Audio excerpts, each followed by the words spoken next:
సభాధ్యక్షులు ప్రొఫెసర్ గాలి వినోద్ కుమార్, తలసాని శ్రీనివాస్ గారు, చిలుకర శ్రీనివాస్, తర్వాత నూనె వెంకటస్వామి, ఇక్కడికి వచ్చిన మీ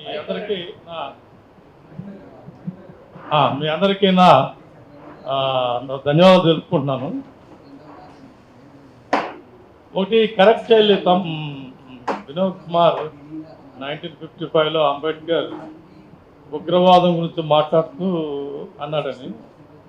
అది ఉగ్రవాదం గురించి కాదు. రాజ్యసభలో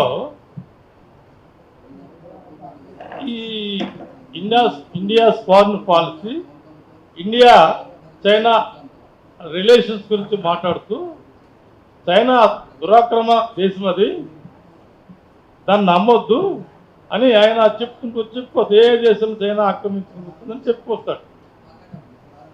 చెప్పుకొస్తూ కాబట్టి చైనా గురించి ఆయన దాన్ని ఏమంటారంటే నివాస ప్రాంతాలు ఆక్రమించుకునేలా ఉండేది కాదు. బ్రిటిష్ వాళ్ళలాగా రాజ్యాల్ని స్వాధీనం చేసుకుంటుంది అన్నమాట ఆ మిలిటరీ ఫోర్స్ ద్వారా. అట్లాగే అప్పుడు ఆయన మాట్లాడుతున్నప్పుడు రాజ్యసభలో సిపిఐ తరఫున పుచ్చలపల్లి సుందరయ్య గారు అంబేద్కర్ని అవహేళన చేస్తాడు. పుచ్చలపల్లి సుందరయ్య గారికి మన అదే భవన్లో నుంచి మాట్లాడుతున్నాను నేను.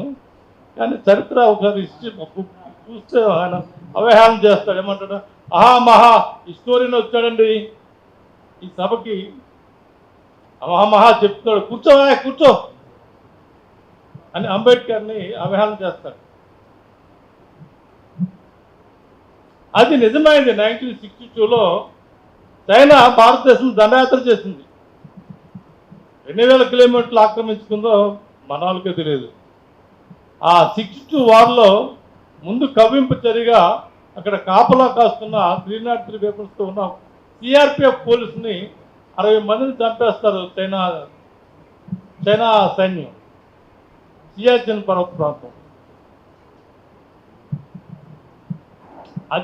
అది చరిత్ర. ఆయన అంటాడు, ఆయన while drafting the Indian constitution also Ambedkar propose Hyderabad is the second capital to the country.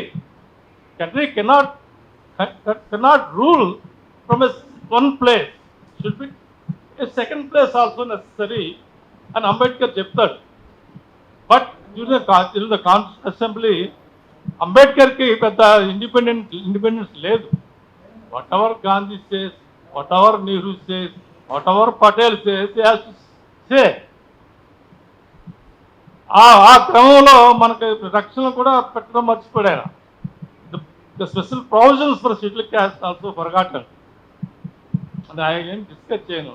కానీ సెకండ్ క్యాపిటల్ హైదరాబాద్ అనేది అవసరం. ఎందుకంటే ఇప్పుడు ఇక్కడ మనం ఇంటర్నెట్ కొడితే క్షణంలో అక్కడికి ఢిల్లీ వెళ్ళిపోతుంది.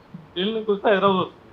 కాబట్టి మనకు దూరం తగ్గుతుంది. ప్రజలు కన్యాకుమారి నుంచి హైదరాబాద్ రావాలంటే ఈజీ, కానీ కన్యాకుమారి నుంచి ఢిల్లీ వెళ్ళమంటే చాలా కష్టం. అలాగే ఇక్కడ హైదరాబాద్లో లాట్ ఆఫ్ వాటర్ రిసోర్సెస్ ఉంది, ప్లేస్ ఉంది. ఢిల్లీలో అంతా అది ఒక పొల్యూషన్ అయిపోతుంది ఢిల్లీ అంతా. అక్కడ నీళ్ళు 2 కాలాలు, వర్షాకాలం, ఎండాకాలం. నేను student of Delhi, Jawaharlal Nehru student నేను. 1981 to 84 and December. I have seen the winter and summer. Since I am a young there at the time, నేను దాన్ని బేర్ చేయగలిగాను. సమ్మర్ కంటే వింటరే చాలా ఈజీ. మంచి గురి చూస్తే హ్యాపీకి వెళ్ళిపోవచ్చు. కానీ సమ్మర్ వెరీ డేంజరస్. రాత్రి 9 అయితే కానీ కూడా చీకటి పడదు. ఇదేంట్రా బాబు, హాస్టల్లో ఉన్న పూర్వాంచల్ హాస్టల్ 9 అయినా కానీ ఇంకా రాత్రి 9 అయినా కానీ చీకటి పట్టలేదా? మనకు చీకటి పడితే పడుకోవడం అలవాటు. కాబట్టి ఏంటంటే దానికోసం హైదరాబాద్, ఢిల్లీ సెకండ్ క్యాపిటల్ హైదరాబాద్ తీసుకురావడానికి మనం అందరూ కృషి చేయాలి. దానికోసం పోరాటం చేయాలి. ఆల్రెడీ ఈ ట్రెడిషన్ వాజ్ స్టార్టెడ్. ఎలాగంటారంటే, ప్రెసిడెంట్ ఆఫ్ ఇండియా ఈ విజిటింగ్ బొలారంలో ఉన్న రాష్ట్రపతి భవన్కి విజిట్ చేస్తుంది. వింటర్కి సమ్మర్కి వస్తుందని నాకు ఐడియా లేదు కానీ వింటర్ వింటర్ రెండు ఉన్నాయి. సిమ్లా ఉంది.